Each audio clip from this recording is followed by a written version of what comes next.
Hey there, it's Bram Kanstein, and in this episode of Bitcoin for Millennials, I'm joined by Boyd Cohen. He's a PhD, academic, entrepreneur, and author of the book Bitcoin Singularity, in which he explores how Bitcoin could be the foundation of a decentralized and deflationary civilization. In this conversation, we'll explore Boyd's journey, the core ideas from his book, and his radical vision for a world built on sound money, where Bitcoin can unlock new possibilities for energy, meaning, and financial sovereignty. This conversation is philosophical, practical, and confrontational in all the right ways. And if you enjoy it, please don't forget to hit the like button on YouTube or subscribe or follow me on your favorite podcasting platform, because that will really help me to spread the message of Bitcoin even further. Thanks a lot for your support. Now let's dive into this episode. All right, Boyd Cohen, welcome to Bitcoin for Millennials. Thanks. Been a fan for a while, so it's cool to be engaging with you one-on-one. Awesome to meet. Well, we actually met before, we realized, but that was how long ago? 12 years ago? No, it was 2019. Okay, so six years ago. Interesting. Yeah, in Amsterdam, but I think we both forgot. But now we're back. Bitcoin brought us back together. Exactly. Awesome, man. Well, yeah, let's dive in. We're going to talk about your journey and the book. And I was thinking to, kind of start in Argentina, where you've lived through currency controls. I cannot really imagine what that's like. So, I just want to ask you: could you share a bit about what that looked like and how that experience shaped your understanding of money and perhaps instigated your journey towards Bitcoin? Yeah, I'll even just quickly go back one step before, which is I got my PhD at the University of Colorado in the States in 2001. And I wasn't really engaged or thoughtful around Keynesian versus Austrian economics, but we were exposed because my PhD was in entrepreneurship, and one of like the founding fathers of entrepreneurship from like a theoretical perspective is a guy named Joseph Schumpeter, who's a very famous Austrian economist who helped explain in an Austrian economic way how is it possible that some entrepreneurs are able to take advantage of information asymmetry or other things when supposedly markets are perfect and capitalize on that to get like significant margin for a period of time, which is then competed away over time. So that was like precursor exposure to Austrian economics.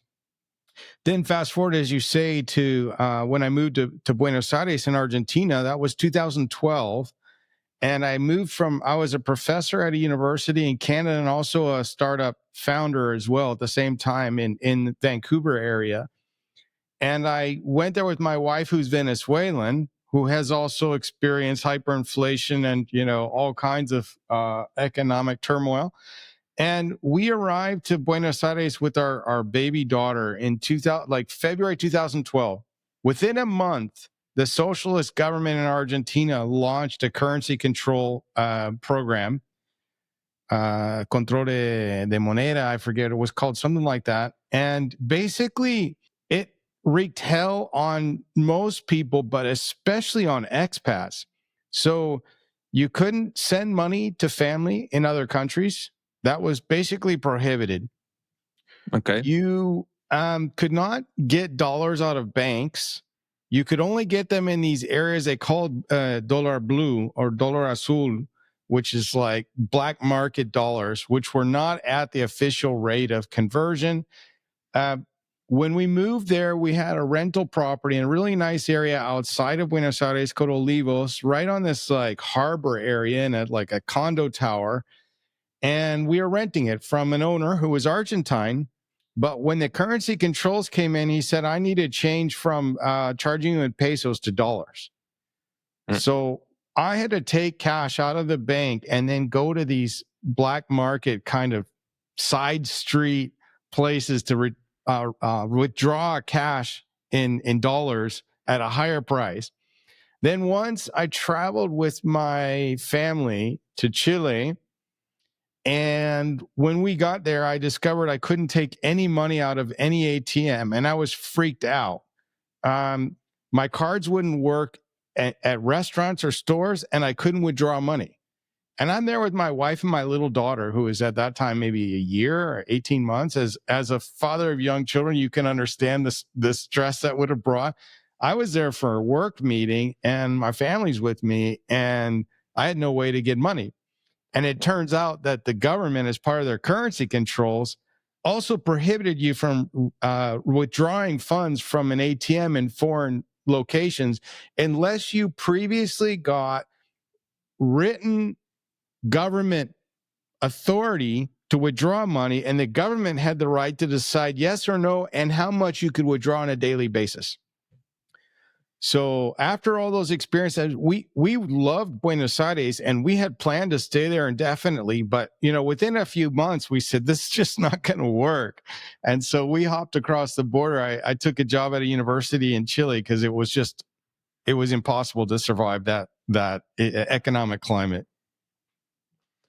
It's crazy to think that as long as it goes okay with the money, right? No one really understands that there could be like problems like this, if you live in a Western society. But the fascinating thing that I've learned is that all these money systems are basically the same, right? Like it's all fiat money. We are just lucky that we live in a place where the currency is strong enough compared to other currencies, but that's basically the only difference, right? So it's kind of lucky that you are in a certain place. Yeah, for Where, sure. I think yeah, I've heard you say this on previous pods too, and I fully agree with you that there's this. I think so much of our economy, our global economy, is driven by companies and individuals that are in very developed economies, and as you say, in places where fiat is more stable, it's not as extreme, and you don't typically see things like currency controls. But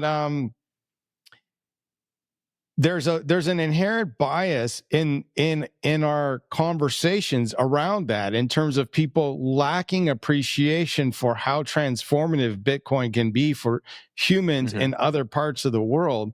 And I think it would be valuable if more of us that come from these developed economies spent a meaningful amount of time in less developed economies to gain empathy for what it's like to live and try to thrive in those environments. And then you appreciate how powerful even stable coins, which are, bad words for a lot of people in the Bitcoin community. But if you're in Argentina or Venezuela or Nigeria or Zimbabwe, a stable coin could be a lifesaver. Mm-hmm. Before we move on to how that shaped your ideas around Bitcoin, like what did the people think of it while they were living through this, like the locals? Because you just mentioned stablecoins, right? It must have felt very unstable, right? Like there's this third party that creates this unstable situation in your life. Like, were there people protesting, or were they just going along with it? Like, what did that look like?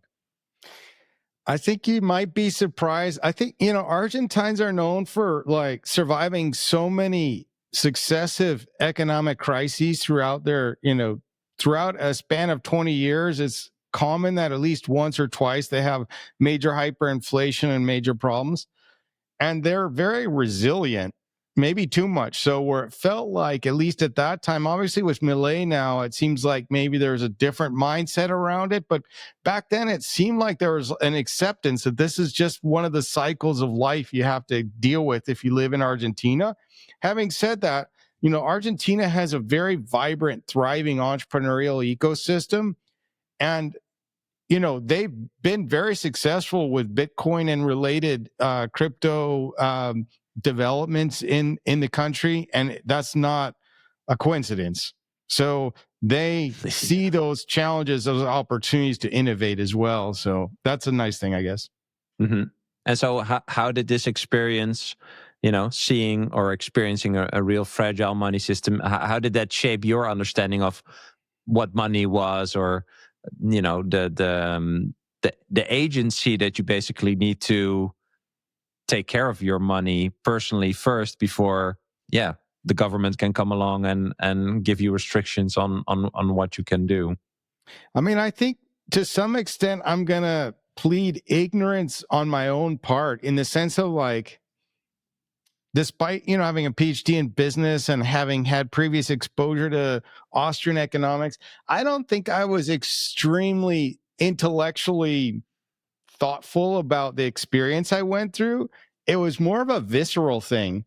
I mean, I don't like to consider myself like super American. I'm not the most patriotic American you'll ever find. I haven't lived in the US since 2001. And obviously that means I've been living in other countries for 24 years. I've lived in 9 countries. So the thing that hit me so hard was like, as an American, we're so used to thinking about freedom. And of course, that is a topic that's very near and dear to Bitcoiners, but also hugely important to America, to the US, even though it's going through its ebbs and flows around what freedom actually means. But I remember it was like this crazy experience emotionally, saying that why can a government control what I do with the money I've actually earned myself? How can they actually stop me from sending money to my family? How can they tell me I can't take my own money out when I'm in Chile with my family? It was just this like gut-wrenching experience, but it was so visceral and firsthand that I didn't actually think about it intellectually. Bitcoin custody is evolving, and OnRamp is leading this change with multi-institution custody, eliminating single points of failure. Instead of relying on one institution, OnRamp secures your Bitcoin in a cold storage multi-sig vault backed by 3 independent custodians, where no single party can move your funds alone, providing an unprecedented level of security. Your assets are protected by a 100 million Lloyd's of London insurance policy, with all transactions fully auditable on-chain and only executed at your direction. This means complete transparency and control over your assets at all time. Beyond custody, OnRamp provides comprehensive Bitcoin services that include trading, lending, inheritance planning, and IRAs. You can view them as your private Bitcoin banking partner tailored to your wealth preservation goals. Whether you're new to Bitcoin or an experienced holder, OnRamp's approach helps you secure your generational wealth with unmatched security and peace of mind. You can sign up at onrampbitcoin.com and use code BRAM, that's BRAM, to receive $150 in Bitcoin after your first deposit. If you first want to learn more, you can also book a free consultation via their website to speak with one of their Bitcoin custody experts. Tell them you came through me, and they'll take extra good care of you. I think what's happened to me is, fast forward, when I met you, that was 2019, I was deep in crypto land. And I know you went through your crypto journey as well, probably not that different of time frame. I started getting interested in crypto and blockchain in 2016, 2017, wrote a book called Post-Capitalist Entrepreneurship, which was looking at how the Occupy movement, which was, based a lot on criticizing wealth inequality believed to be caused by capitalism. I bought that argument, which is why the book was called Post-Capitalist Entrepreneurship. And I went deep in that. And in that research and that experience of diving deep, I came to really get excited about decentralized communities of peer-to-peer who are building economies, building solutions in a more cooperative way where they share in the profits or the upside of these projects. And I got really deep into blockchain and Ethereum and all the rest of it. In that book, which is 7-8 years old, I started talking about Bitcoin as well. But the thing is, I wasn't thinking about money. I was thinking about the way we structure our economy and how can we improve the way money flows to people who are contributing value to systems instead of the extractive Silicon Valley thing. I had a chapter on how in the blockchain world, venture capital is dead, and all these things. I was very ambitious and optimistic about what blockchain would do. So I didn't fully get Bitcoin. I didn't fully get the money thing as the problem until honestly about a year and a half ago. And that's when I had this epiphany. And then I went from I was never into meme coins. I was never into what I consider shit coins, even though a lot of toxic Bitcoin maxis say anything that's not Bitcoin is a shit coin. And I understand that argument. I do have empathy for that argument, but I think because I came from the Ethereum world, I was building a company where I met you that was in the Ethereum world. I have a little more empathy for thinking about other uses of blockchains besides just money. But what happened to me as I unraveled and went deeper and deeper down the rabbit hole, I came to understand that my previous thinking about what was wrong with the economy and why we were seeing growing income inequality, that I thought it was because of capitalism gone awry. And then I came to realize, no, it's not. Capitalism is not the culprit. It's actually fiat. And when I got there, that was, like I said, a year and a half ago in my transition from living in Spain, where I was for 9 years, to moving here to Mexico, where I am now. Yeah, I love that. I love the honesty also, and I think it's also funny, and we'll get to that, right? But like you say, post-capitalist entrepreneurship, right? I think you could agree or would agree that in a hyper Bitcoinized society, it would be pure capitalist entrepreneurship, right? Like the real capitalism as capitalism should be in a free market competition type of way. So I find that funny actually Exactly. to hear that title. Yeah. I agree with you. And I think, I wouldn't put a title of a book like that anymore. But, that was because I falsely diagnosed what the fundamental problem was, which, the Occupy movement did the same thing. And I have so much empathy for them. And I also have empathy for the people protesting on the streets right now in the US. And one thing on that topic that I think it would take us to another place you might not want to go, but I think it's worth just touching on. If we embrace, like you just said, like truly free markets, and this is something I have issues with some Bitcoiners on, where it feels like they like to selectively choose what they think should be free and not free with respect to competition and freedom of movement.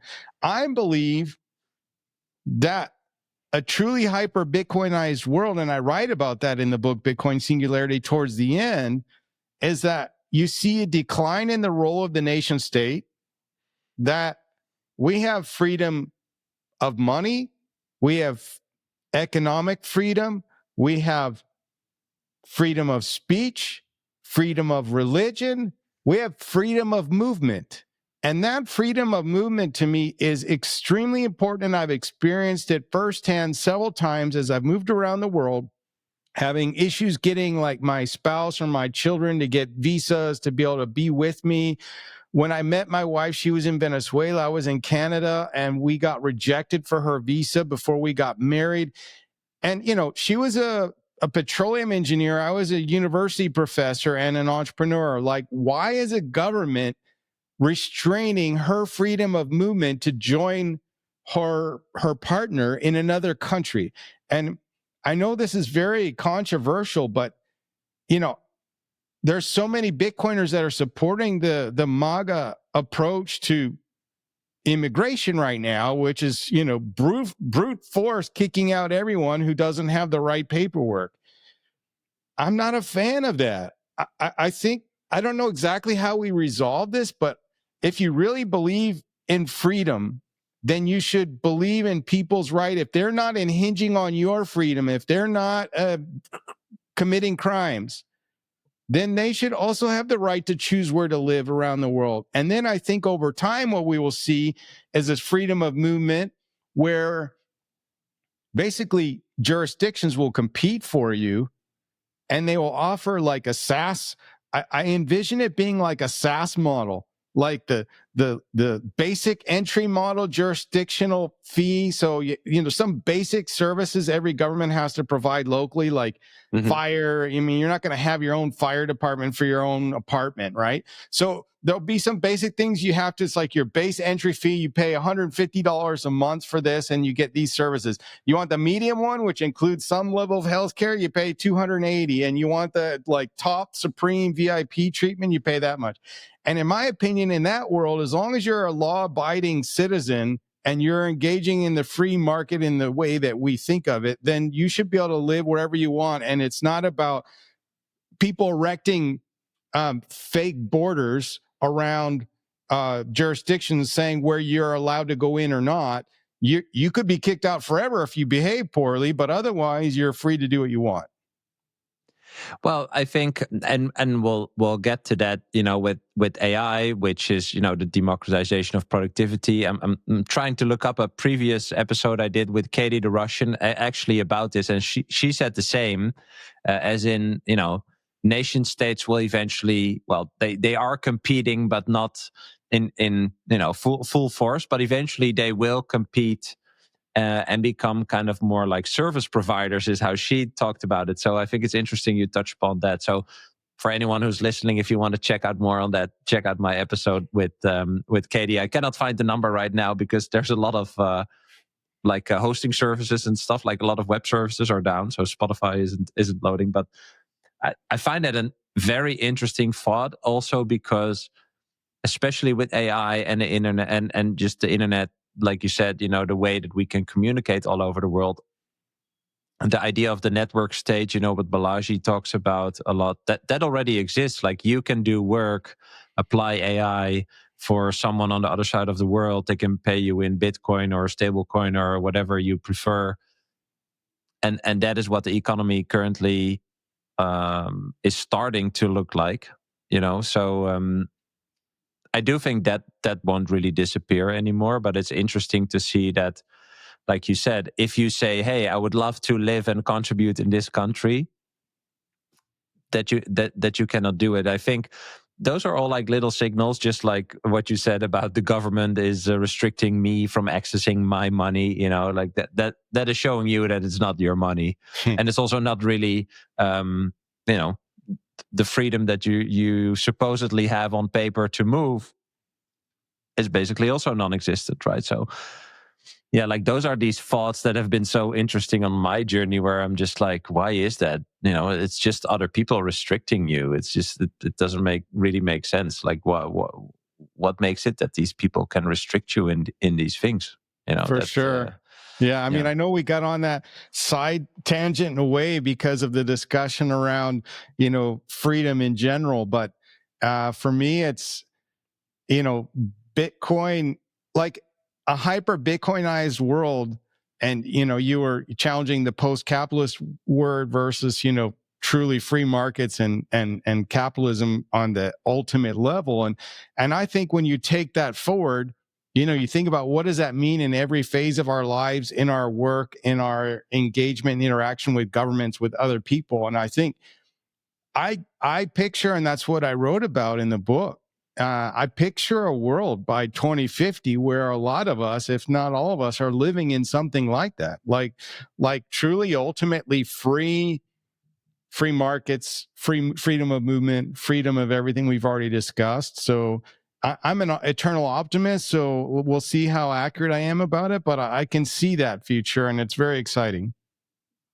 Me too. So before we dive into that, because this is what I wanted to ask you, you said you were really a believer in Ethereum, where you were deep in Ethereum. You now deem that as one of your biggest mistakes. What was the thing that you wish you understood earlier about Bitcoin? And like, what advice would you give someone who's just starting out on, learning about Bitcoin or crypto in general? Like, what was the one thing you think people should not miss? So I'll give you my very personal reason why I didn't reject Bitcoin. I just didn't fully embrace it and go down the rabbit hole. I appreciated it for what it was at the surface level without understanding the depth behind it. And there were two main reasons I refused to go deep earlier when I was exposed to it. One was I have a lot of my prior work has been in the sustainability field. My first book was called Climate Capitalism. So it was looking at how can we leverage capitalist free markets to drive innovation around sustainability and climate change. And I was hearing all the FUD around Bitcoin mining, and I bought it, and the Ethereum was going to do the big merge and the switch to proof of stake. And I was a big supporter of that at the time. So that was one of the factors. Now, it's in my defense, if you look at the evolution of Bitcoin mining and its impact on the environment, when I was studying this the first time in 2016, 17, it wasn't nearly as good as it is today. It's been the accelerated path of Bitcoin miners seeking out and creating and accessing stranded energy and building renewable energy or enabling renewable energy projects to emerge around the world. That's been over the last, say, 5 years. But I was looking at this 7, 8, 9 years ago. And at that time, it was not as good as it is now. But also, I didn't study the issue enough to understand where it was going. And so I just took it at face value, just like Elon Musk supposedly did when he said, we're not going to support Bitcoin anymore because it's too bad for the environment. But the other thing, which is really interesting, because this is not just a lesson for individuals like getting like orange pilled to begin with, it's also, I think, a lesson for Bitcoin maxis to think about. The other main reason I rejected it is because I came to Bitcoin from an appreciation of how blockchain decentralized networks might actually change the world and create more inclusivity. And, I got into Ethereum for that reason. And when you have a more open mind about, well, Bitcoin is one of the blockchain, the OG blockchain, and the OG cryptocurrency, but there are others that, have very credible engineering teams and lots of developers building in that space. And that I know a lot of Bitcoiners think they're all just like fraudsters, and that's just not true. I spent a lot of time in that space, and there are very serious engineers working on trying to solve what they consider to be real problems that can be solved in the smart contract world. All right.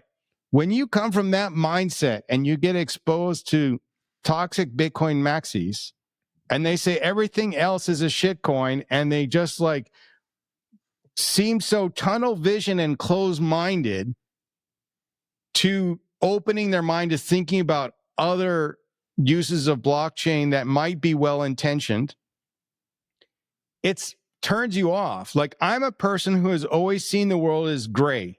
I love operating in gray. I believe there are so few things that are really black and white. And in the Bitcoin community, it's too common to find a lot of people that want to look at everything as black and white. And it's just not true.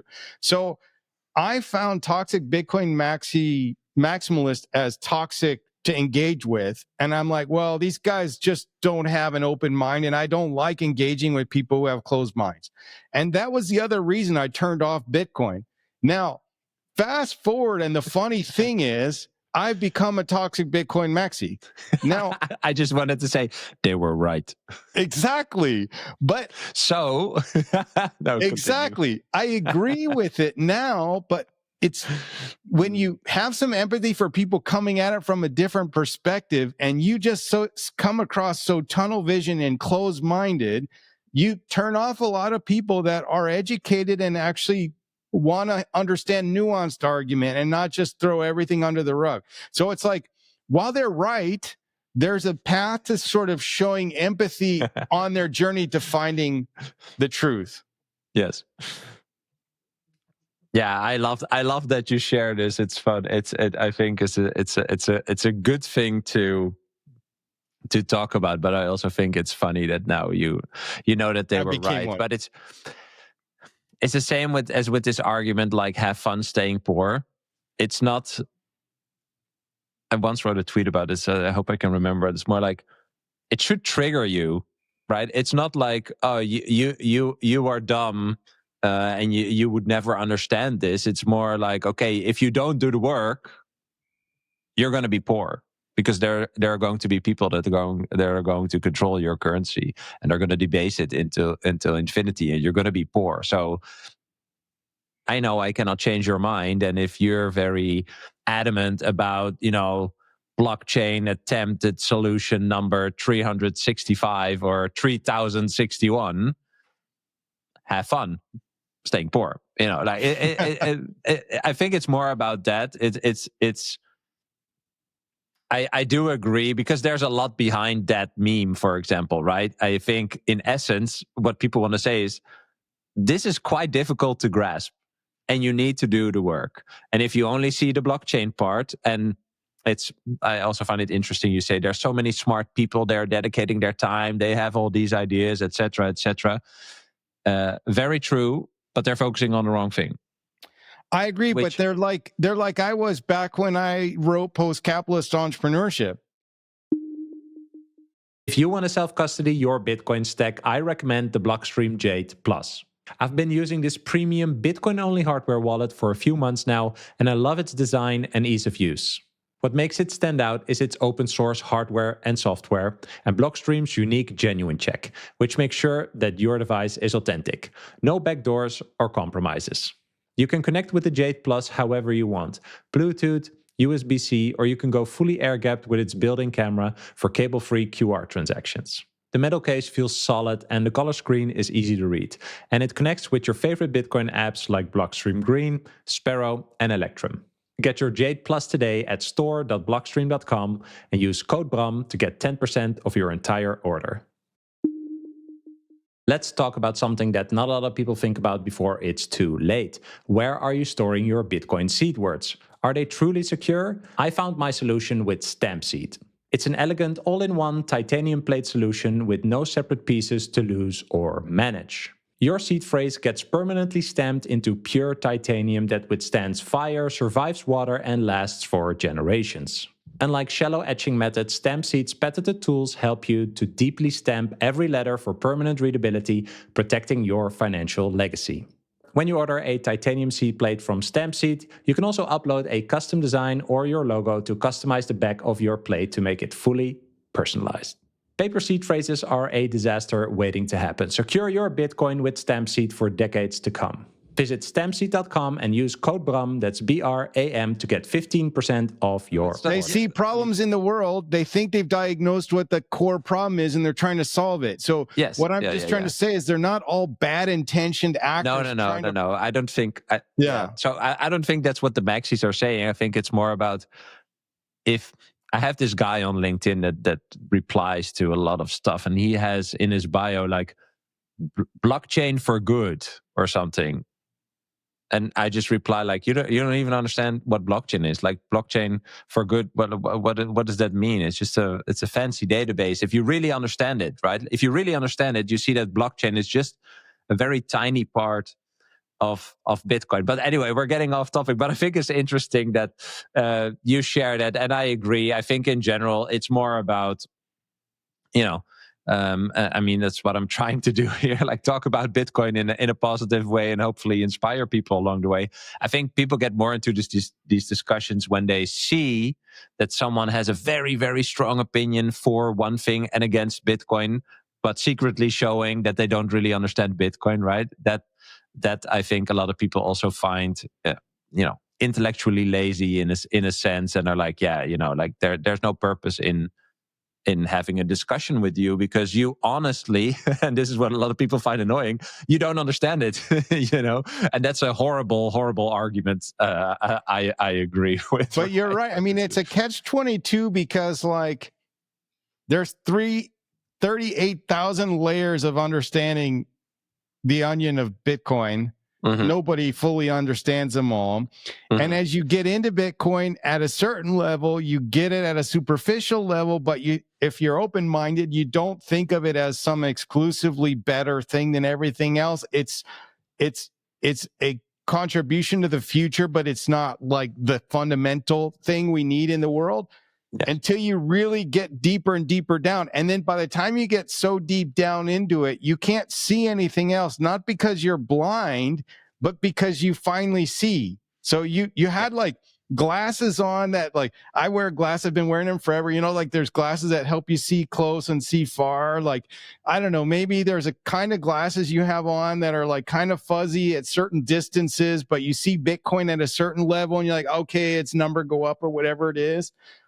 But until your glasses actually give you 20/20 vision into what the real fundamental problem is with our economy and why Bitcoin fixes it, you're not going to truly grok it the way you need to. And therefore, you are going to find these other people like offensive or obnoxious because they only see one thing. But yes. They don't only see one thing because they're blind. They only see one thing because they can finally see. Yes. All right. Your book, Bitcoin Singularity. In the book, you call Bitcoin a remedy for artificial scarcity.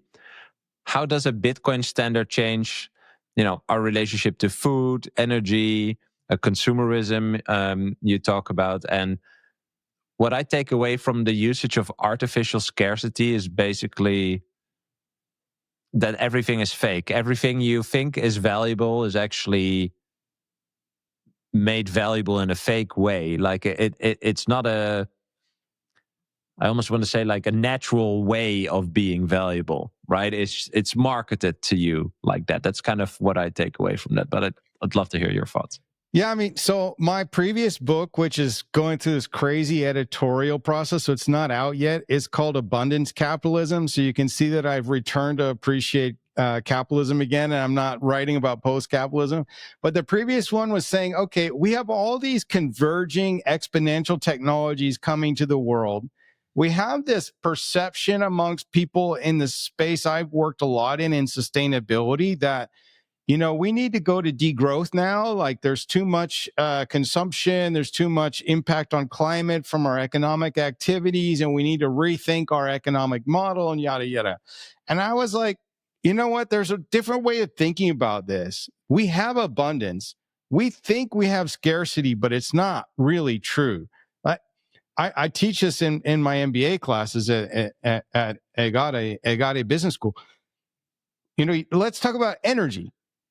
Every hour on planet Earth, we receive enough solar power to power the entire planet's energy needs for a whole year in 1 hour. We have 2/3 of the Earth. So we talk about a water scarcity. 2/3 of the planet is water. We don't have water scarcity. We have a need to innovate. We need to combine renewable energy that is increasingly exponential technology growth in terms of making it very cost effective and everything else to desalinate the oceans. Well, we can do that. Singapore has 5 desalination plants already that are operating at scale. Like this, we think we have scarcity. We don't. We have abundance. Converging exponential technologies will enable that. And I think Bitcoin is a base layer of an economy, a deflationary economy that will help usher in prosperity and abundance inclusively for everyone. And as you talked about earlier with AI, basically the way I'm seeing it now is like Bitcoin will be the base layer of the economy. And to come back to our previous discussion for a minute, what I've now come to realize around my thoughts previously about blockchains and smart contracts is that now I'm starting to see, and this will offend all of my friends and colleagues from that world for sure, but the way I see it now is like they're a playground for testing more decentralized approaches to building an economy, whether that's DeFi or whatever.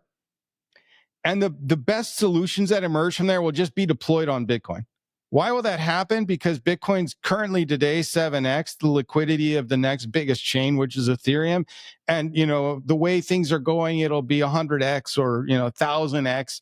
So all the economic activity is going to happen on the base layer of Bitcoin. And we need to build up the layer 2s and everything, which is why I have a chapter on that. So all that's going to be happening. So you have the base layer of the global economy is going to be Bitcoin.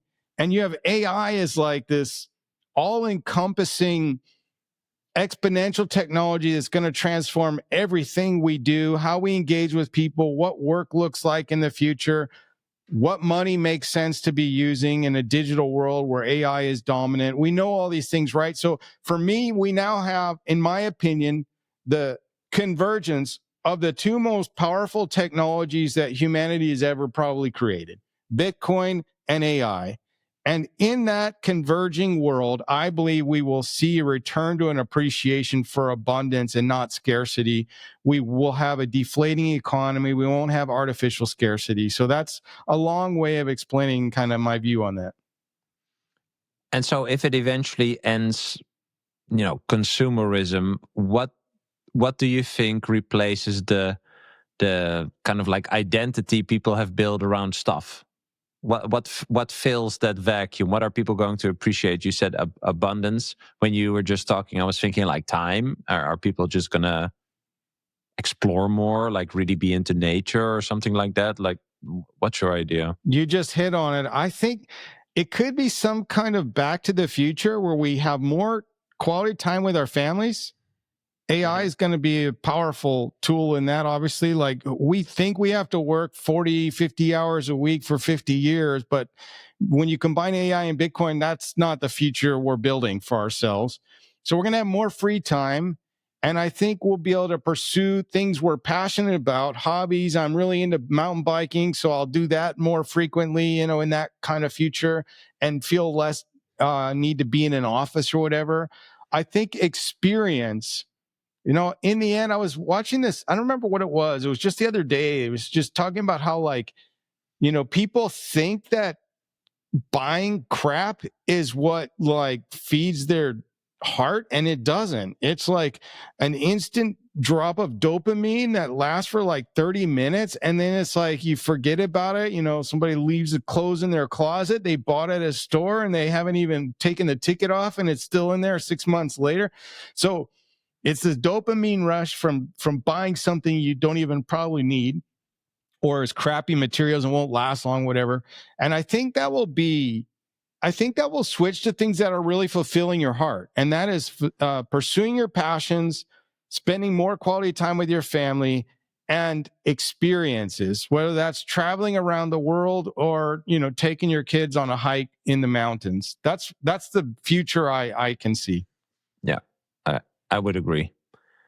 You mentioned you spent many years in the sustainability world, and you've also talked about how Bitcoin mining could actually accelerate sustainability. I've talked about that before, also with Daniel Batten, for example, which for me, there's a really just logical, practical solution.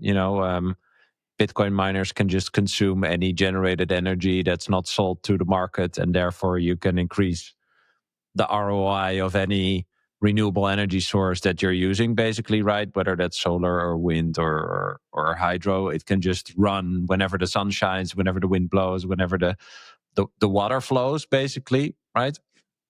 So why do you think that so many people in that space still resist Bitcoin, and how do you try to bridge that gap, or how do you think we could bridge that gap? That's funny. I cited Daniel 5 times, I think, in the chapter. Obviously, he's, the leading thinker in the space and contributing a lot. And just the other day on Twitter, he was asking the Twitter universe if it's time for him to step down from the mantle. And, he kind of feels like we've crossed that hurdle now, and that the FUD is dying down, and that it's time for him to maybe look at new spaces he can make a difference in. Um, there's a debate whether that's true or not, because as you say, there is still FUD in the sustainability community. I think, there's something I've been wanting to mention to you, because I know that way you frame it's not information asymmetry argument. And I 100% agree. It's like, because you talk about how Bitcoin is, we don't have information asymmetry, but it's an asymmetric opportunity.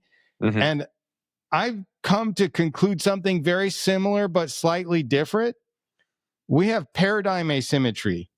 Yes. So Nice. 95% of the world is living in a fiat Keynesian artificial scarcity, inflation is good paradigm. So if you live in that paradigm and you gradually get exposure to things that create cognitive dissonance for you, what do you do with that? Do you reject it? Yeah. Say, oh, well, nah, that doesn't make sense to me. I don't want to hurt my brain anymore. I know how the world works. I've been educated this way my whole life. Or are you willing to embrace the pain in your head to actually challenge your fundamental paradigms that you've been living with for your whole life and your parents trained you on?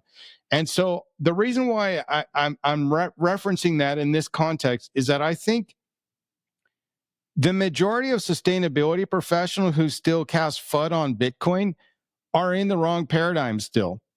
And because they're in the wrong paradigm, they are too quick to reject Bitcoin, and they're looking for a reason to reject Bitcoin because it hurts them, because it's not in their mental model. So if they can say, oh, no, it's bad for the environment, then they can just move on with their day and not worry about the pain of going down the rabbit hole of Bitcoin. So I think it's really that. And that, that's a problem with everybody in the world, that we're trying to help the world come to understand the real problem and how Bitcoin fixes it.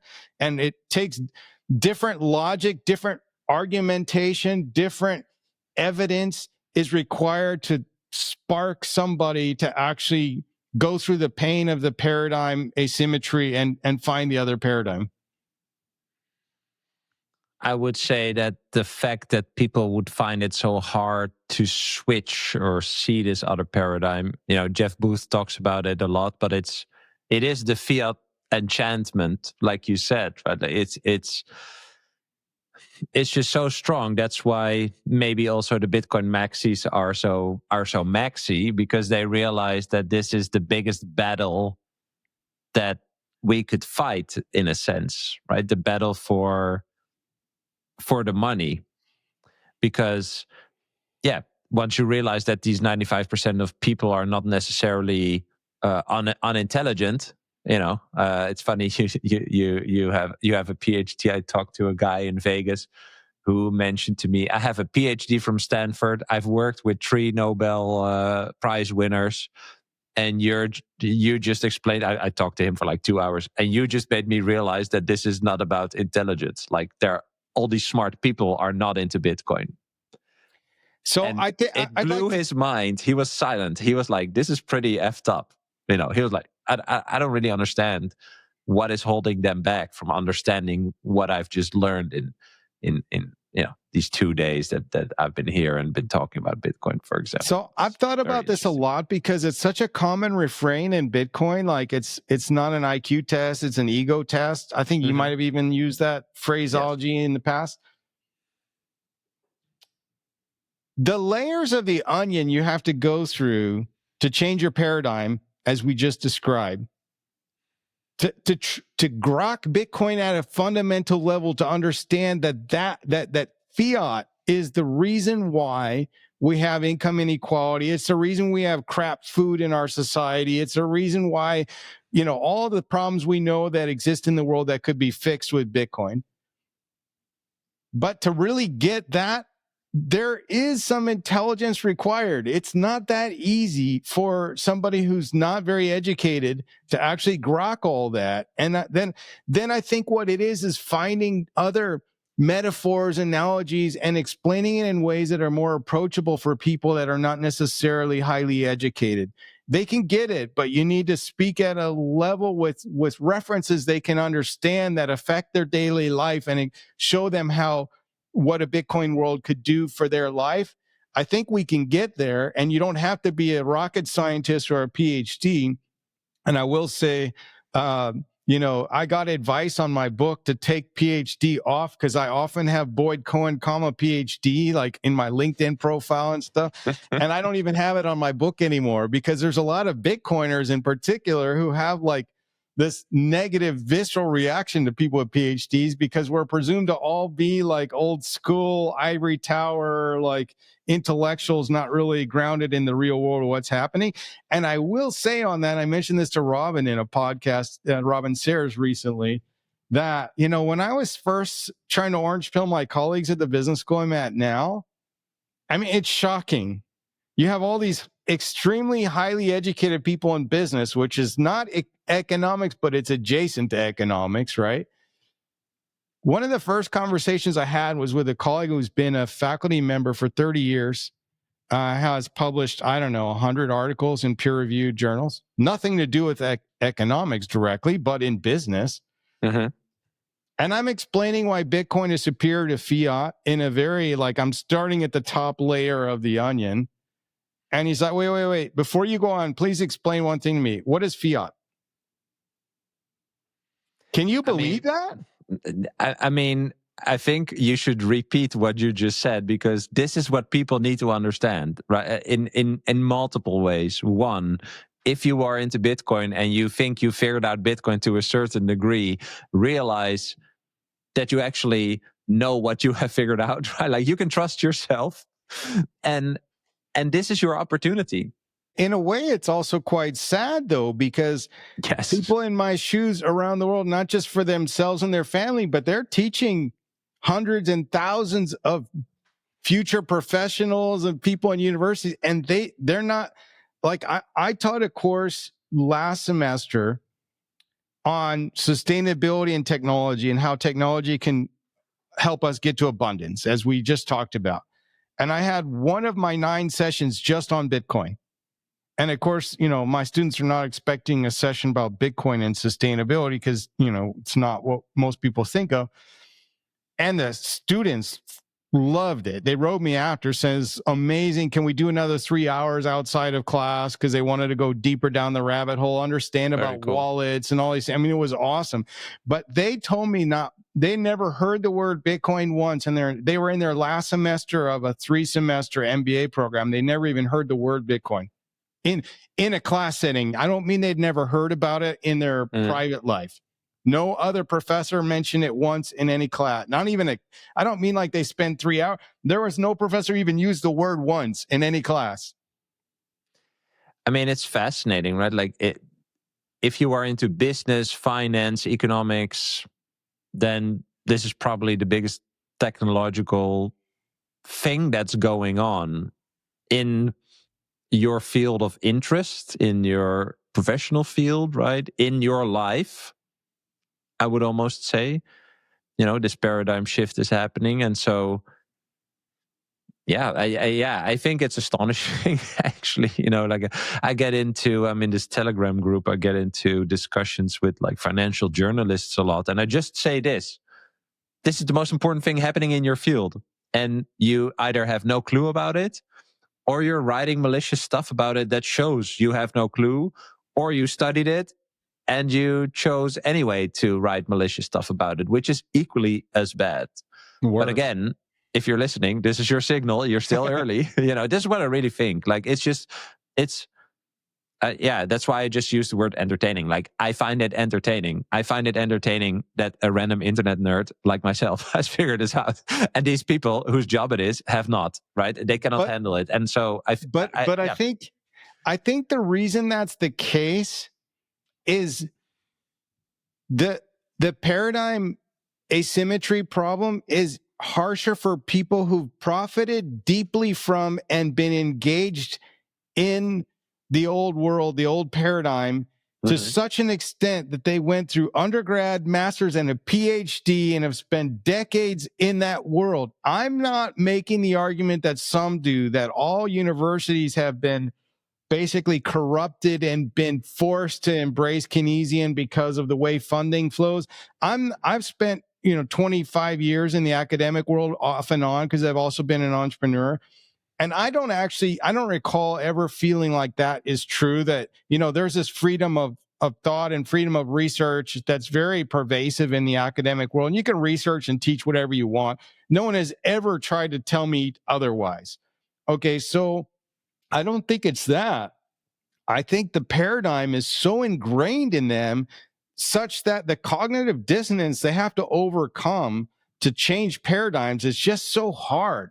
And there's just not that many people that, like my age, I really grokked Bitcoin at the level we're talking about now about a year and a half ago. I'm 54. So I was 52 or 53, having spent my whole world with the old paradigm view. And for me, it wasn't an ego thing. I don't mind admitting I'm wrong. I'm happy to admit I'm wrong. I kind of like it when I can say, you know what, I was wrong about that. I missed it. And now I could. The funny thing is, it's very freeing. It is. It's right? Because if you don't, and you stay on LinkedIn with your intellectual dishonesty, you're going to get smoked by randos, like, constantly, which is super annoying, right? Yeah. So,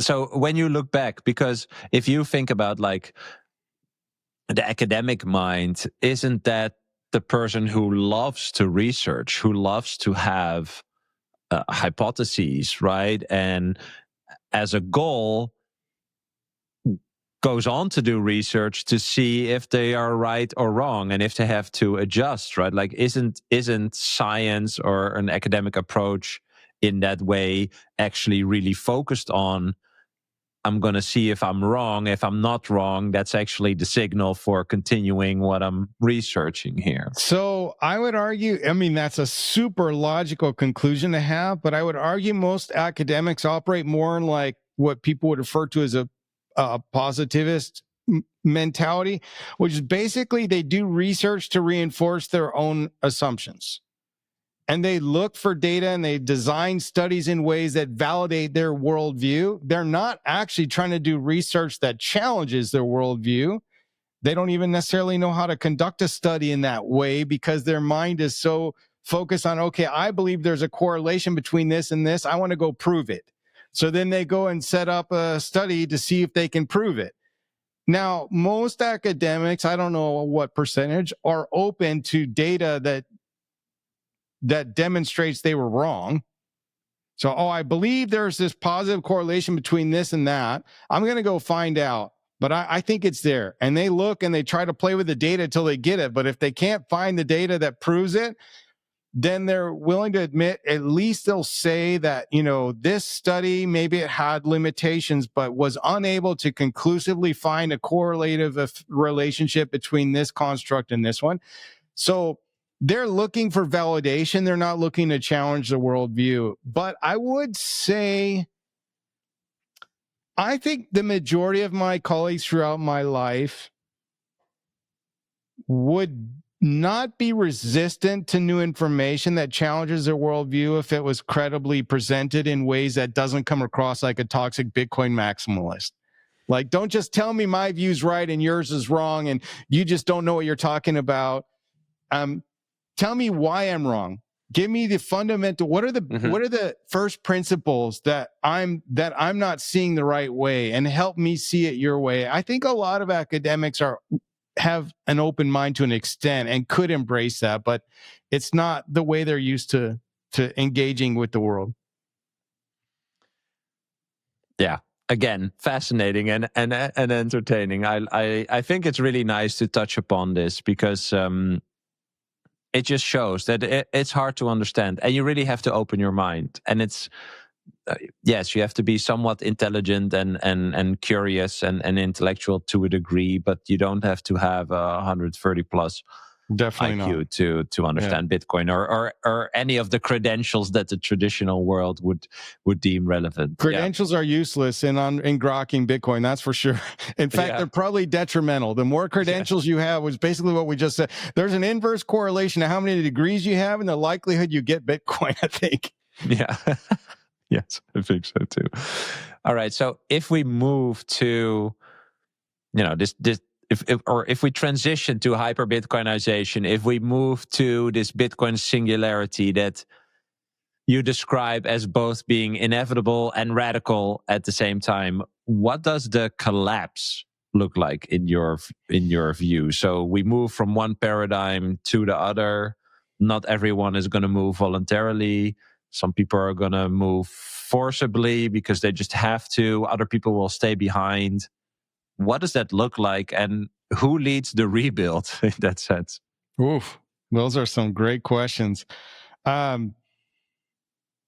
So in the book, I paint I talk about kind of like three epochs. I say we're in the Bitcoinization space now, where you have early adopters, whether it be companies, us as individual plebs, whatever, retail investors, some early governments that are embracing it. I argue that we're not far away from a version of hyper Bitcoinization, which I think we'll start to see in the 2030s, which is like more widespread adoption. We cross the chasm. Some people think we've already done that. I don't think we have. I think we're still in the early adopter phase. There's just, people bring this up all the time. You go out in the street right now and ask somebody to explain what Bitcoin is, and the high probability have no idea. They've heard of it and have no idea. That we have not crossed the chasm. We don't have an early majority of the global population. We have roughly a couple percent of the global population that own any Bitcoin. Of those, what percent even grok Bitcoin, like the way we just described, like a much smaller amount. So we're not at the early majority phase yet, but I believe in the 2030s, we will get there through all the trends we're looking at now. And that means we're going to start to see more transition to a hyper Bitcoinized world. I don't think it's going to be overnight radical in most contexts, except maybe like in a hyperinflating economy and it just switches over overnight. I think we're going to start to see, I don't know if any of your listeners saw this, it came out a few days ago. In Bolivia now, there are stores that are showing prices in USDT for Oreo cookies and things. So because they're having an inflation problem right now, a currency crisis. I think we'll see a period of time in a lot of parts of the world where prices are denominated in fiat and in Bitcoin. I think pretty soon we'll see, sooner than a lot of us think, discounts offered if you're paying in Bitcoin, which is what I would do if I was a retailer. And that will gradually encourage more people to buy Bitcoin. Oh, wait, it's cheaper if I have Bitcoin. How do I get that thing? So I think we'll see that happen. Of course, some countries will accelerate faster than others. It'll be different around the world based on the strength of their currency and what's happening on the grassroots level. And I project by 2040s to 2050, we are moving towards what I think is Bitcoin singularity, which is defined in the book as basically a time when we don't just have hyper Bitcoin from an economic perspective, but the cypherpunk ethos that is associated with Bitcoin becomes embraced and ingrained in the global economy and how we engage in society. And that goes back to our early discussion around, seeing the decline of the power of the nation state and the sovereign individual. And maybe it becomes more of like a collection of urban or regional areas that overlap in a more amorphous way. We might start to see more of a network state kind of model. So that's my view, that over the next few decades, we will see this gradual, then sudden embracing of Bitcoin and its values. And the outcome of that, I believe, will be more abundance, inclusive prosperity, and a whole lot less crime and violence and, state-sanctioned war on the decline.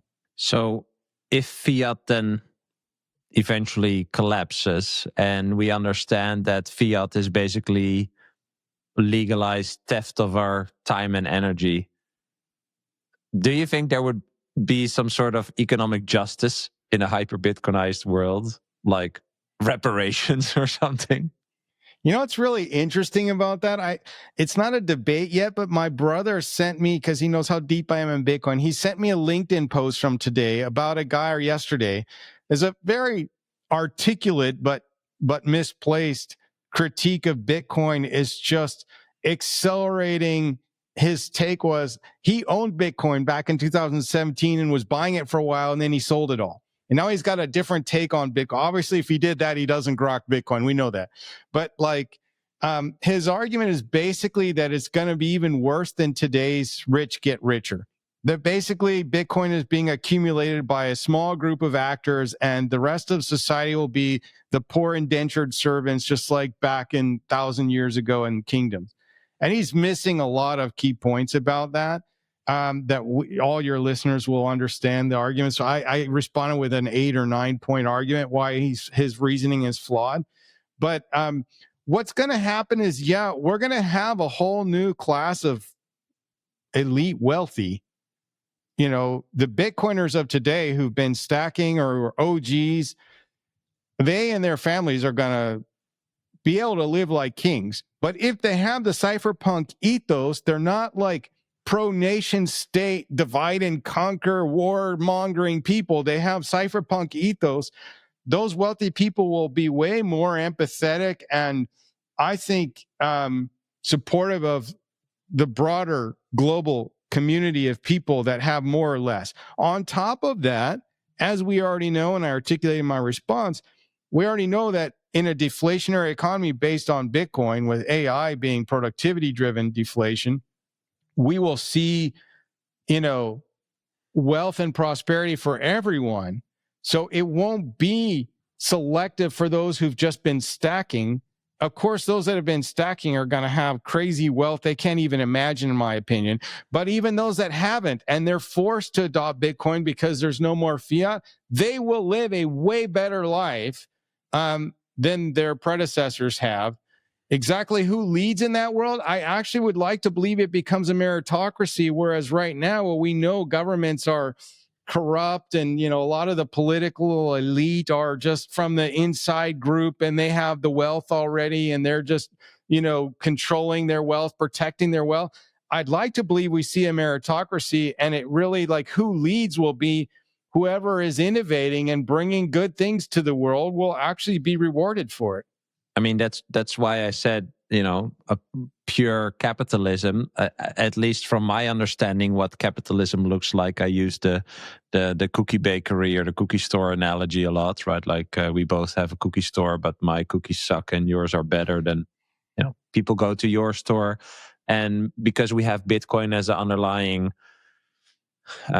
money in the world, I actually have time and space to fail at this cookie store and learn and move on to another thing and try another thing and see if that is the thing that I'm here to bring to the world, which in my opinion is probably the best environment that anyone could operate in, because then we'll actually have people running businesses or offering products and services that they are actually good at, as compared to now. And people also won't be incentivized to create, this fast fashion or just nonsense Exactly. types of products, because people will not pay them in Bitcoin if that is the level of their products. Basically, I think in that sense, One last it's quite comment on simple. that, which I don't have fully resolved, but I think, is worth reflecting on, and I get asked about, is like, in this world we're describing, that's like convergence of AI and Bitcoin and prosperity,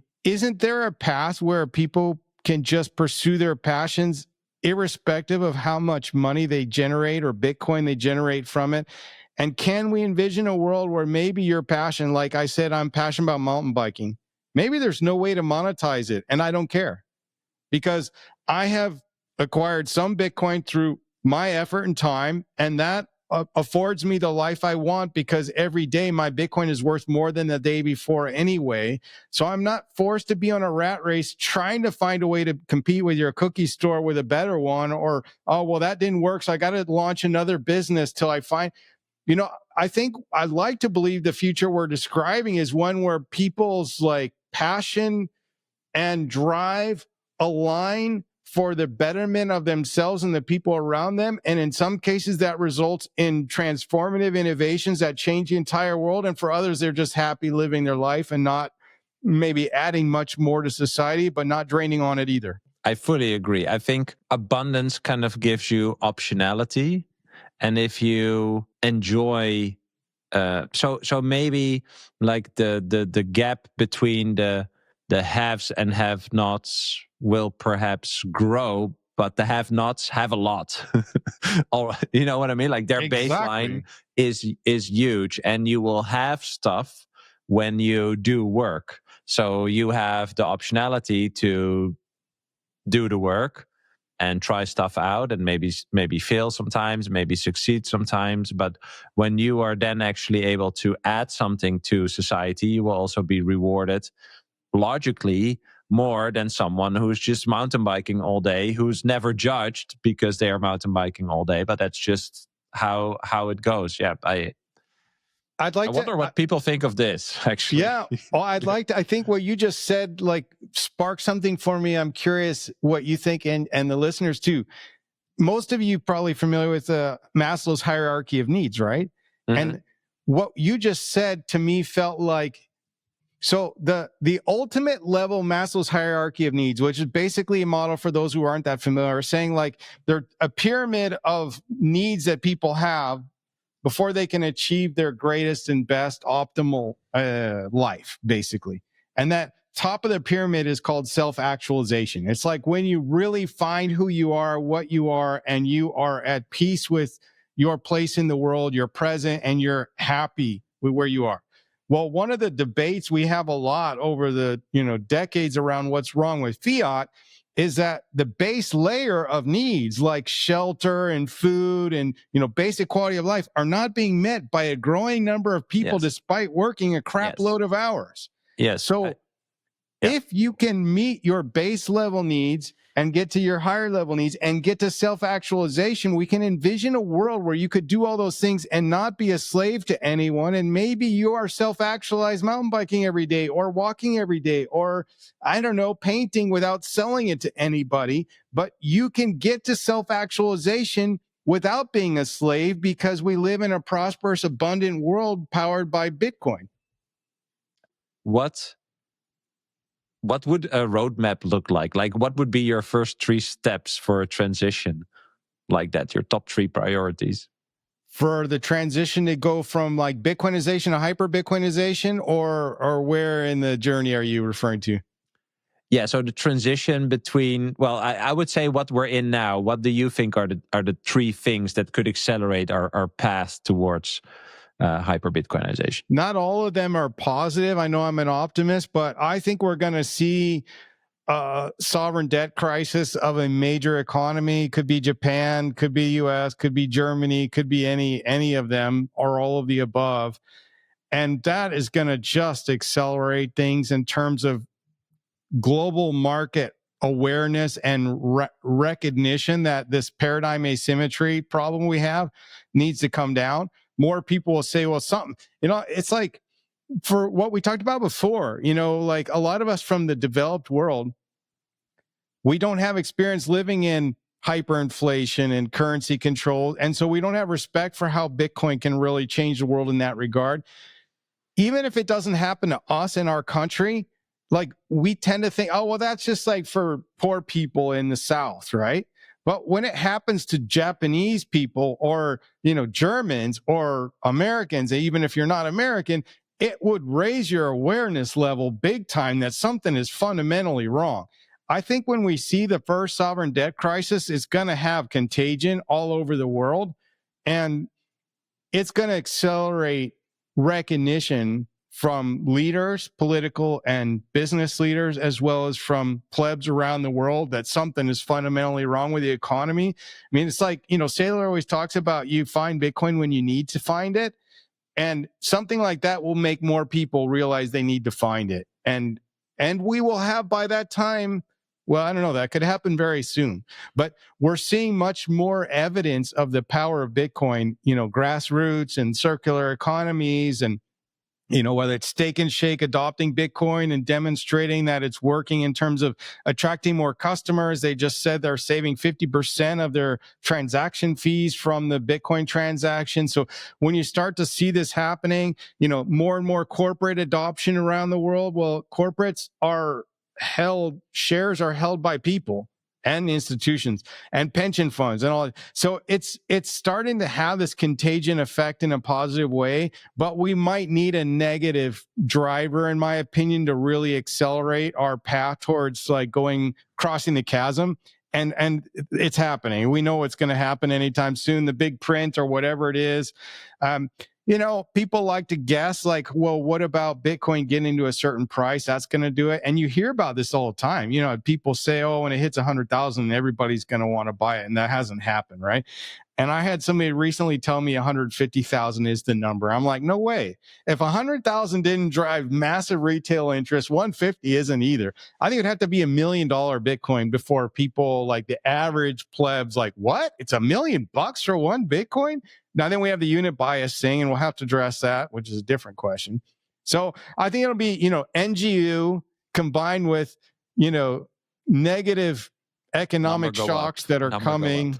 NGU, number go up. Yeah. Yeah. Well, I think it might be a combination of those things driving it. And then, all along the way, we have this grassroots thing that's just happening, that people are just like you and I discovering it, grokking it, sharing it with the world. More and more podcasts are coming out. More books are coming out. More businesses are accepting Bitcoin. More circular economies are popping up in different communities around the world. More companies are embracing the treasury thing in more and more countries. I believe we're going to see a successful, I like to call it this, Bitcoin treasury companies are a speculative attack on fiat. Well, we're seeing it successfully done in the US and Japan. They're trying it in France, UK. There's 170 countries in the world with a central bank that has the power to print money. Each of those economies are going to be subject to a successful speculative attack on fiat via a Bitcoin treasury company. And, when you see, think about the way that translates to impact, as we said, pension funds, shareholders. So it's going to ripple through the world that way. And I think it's happening really fast, which is why I say in 2030, I believe, and I probably shouldn't say it on a pod like this, but I think we're going to see 1 million by 2030. So when you're going to see probably a sovereign debt crisis by 2030 that goes mainstream, you're going to see Bitcoin around 1 million by 2030. That's going to raise awareness. And by 2030, at least half of those 170 countries will have already seen a successful speculative attack via a Bitcoin treasury company. So all these things are going to happen combined with the grassroots growth and adoption. Interesting. Yeah, I think this is why I decided to spend all my time on this. Is I want to see how this plays out, man. Like I just want to see if what I think this is, how that will play out. You know, I maybe you've heard me say that before, but I once read a tweet, I don't know, years ago, where someone said, you know, if you even remotely think that Bitcoin is the black hole of value and is going to be the standard for value, you need to have a seat in the stadium. Like you need to be able to sit and just watch it like unfold. And I just love that. That triggered me so much, where I just realized, yes, of course, yes, this is what I think. So I should be there. You know, I agree. And yeah. I think we are way more fortunate than any of us realize. And I'm not just talking about like because we're stacking early enough, we're going to benefit financially. This kind of paradigm shift happens like once 1,000 years, not once in a century. I mean, people say we're in the fourth turning, we're at the end of it, and that's, Bitcoin's accelerating. We could debate that if that's true or not. But, we're seeing an entire world order changing in front of us in ways that when you think about what we've discussed about decline of war, decline of the role of nation states, people reaching self-actualization, less wasteful consumption. We're talking about a utopian world that's not like fiction. This is in our grasp, and we might see it in our lifetimes. I had a conversation with a former governor of the Bank of Mexico 2 or 3 weeks ago. And I asked him point blank, where is the Central Bank of Mexico about Bitcoin right now? And what's happening with public company Bitcoin adoption? He said, the central bank hasn't figured it out yet, but they're aware of it. They don't have any clear strategy around it. He said he's on 5 boards of public companies, including some of the biggest ones in Mexico. He said he hasn't heard the word Bitcoin raised in any one of those conversations, which of course shares how early we are. When I told him what I just told you about my vision for the future by 2050, I'm 54, so 2050 I'll be, let's see, in 2050 I'll 79. be almost 80. But I believe in longevity and the convergence of other technologies. So I'll be around for a while, whether you guys want me here or not. But when I was explaining my view that by 2050, this is the world I envision, I was really surprised by his response. He's in his 70s or late 60s, early 70s.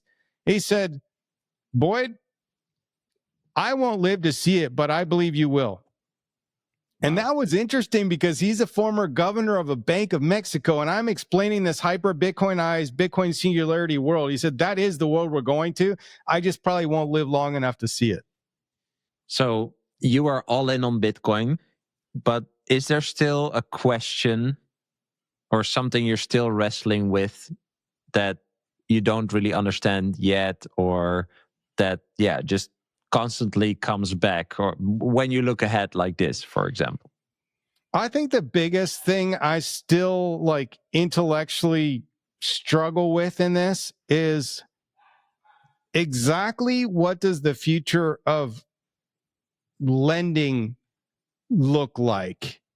So in a truly deflationary world, I want to buy a house. I have some Bitcoin. I take out a mortgage on my Bitcoin. But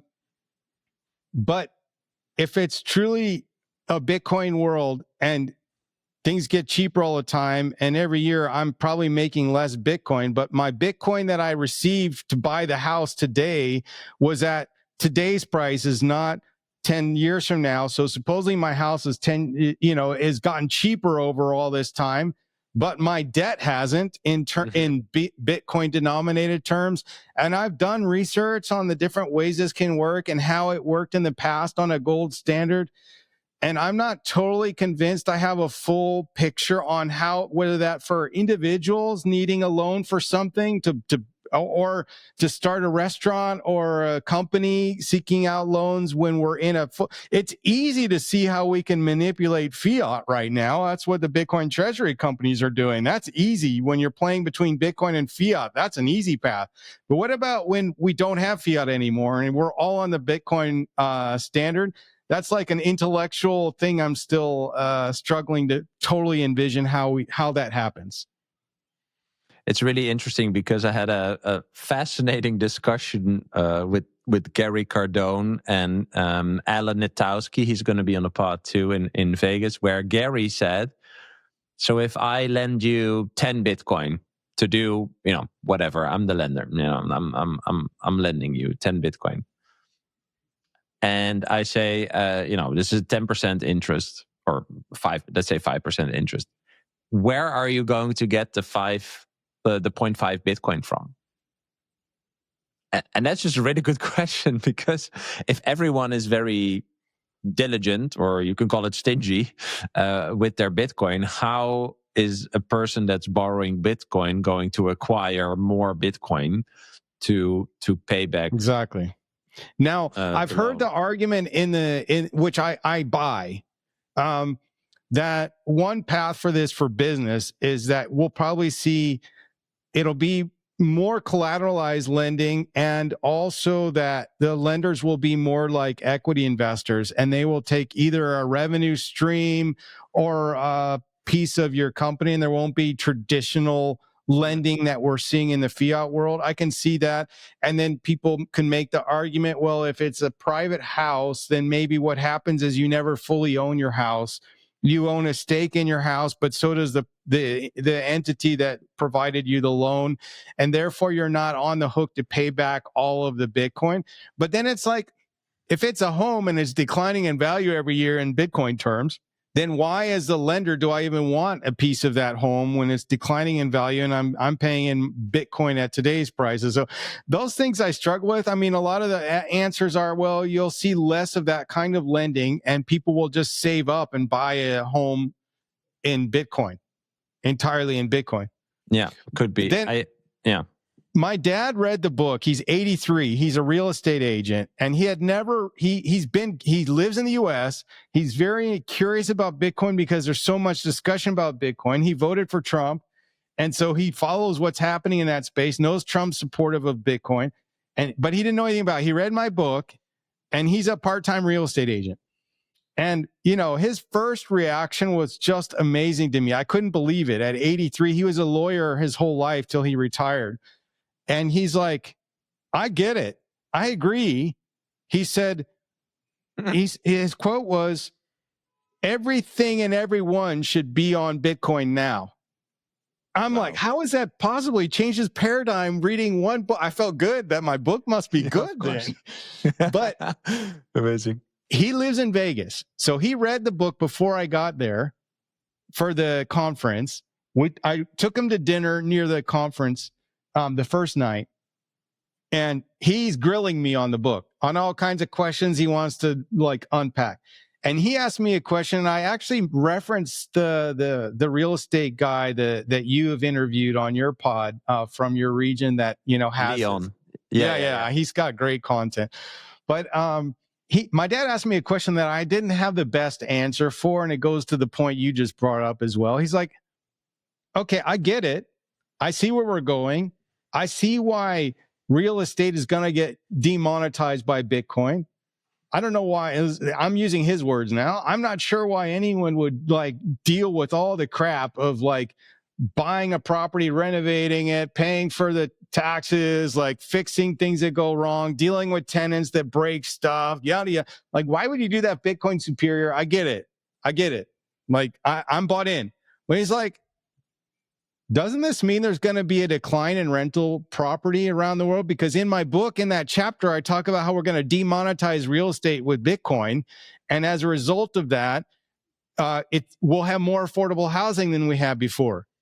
But then, his question is valid. To an extent, yes, because it'll be demonetized. But what is the motivation for people to actually build more rental units in this world? And that's the question. I mean, I see it more once we get to a fully Bitcoin world, but what about in the transition period? Why would anyone do it? I do think that because housing is essential, right? You either have way more freedom to build whatever you want, in a sense. If it's maybe we go back to like that land is going to be more important, but also if there are people that enjoy creating quality homes for other people and make that as a business, right? If you are into Bitcoin, maybe you yeah, create a block of homes that you rent out to eventually earn more Bitcoin, right? Like, I don't know. I think eventually there will be incentives if there are people that, go through self-actualization and realize, I'm the guy who's going to build amazing homes of great quality with the best materials or whatever, or in whatever way they want to do that. Eventually people are going to provide that as a service for people like it is now. I think the more perverse thing right now is how fiat money doesn't incentivize you to build great quality homes or more homes, or do the maintenance on the homes so people actually have an enjoyable time living in a home, right? So I think the need for homes is not going away. People that enjoy building that aren't going away. But if we think about this competition that we talked about before, I think perhaps it would actually ramp up because the need for homes is a never-ending need of people, right? Never doubt the innovation and ingenuity of humanity. We just know how to innovate. That's actually what makes us the superior species on planet Earth. We have mechanisms for cooperation and for learning and for innovating. And the pace of innovation is going to continue to accelerate. We will have abundance of things that we need for building homes, and maybe there will be an abundance of ways that robots and other things can build and super cheaply with available resources. I can imagine some AI engine with a drone that like goes over a field and actually diagnoses every material that's within 300 meters of the field and can actually determine the optimal way to build a home from the materials that are already available on the I don't know. So Whatever. Like you said, yeah, it's hard exactly. to predict. Yeah. All right. To wrap it up, I want to ask you the last question, and I ask everyone the same question. As you know, I think. What is a core belief that you will never let go of? I have a belief that you either learn a little bit every day or you die a little bit every day.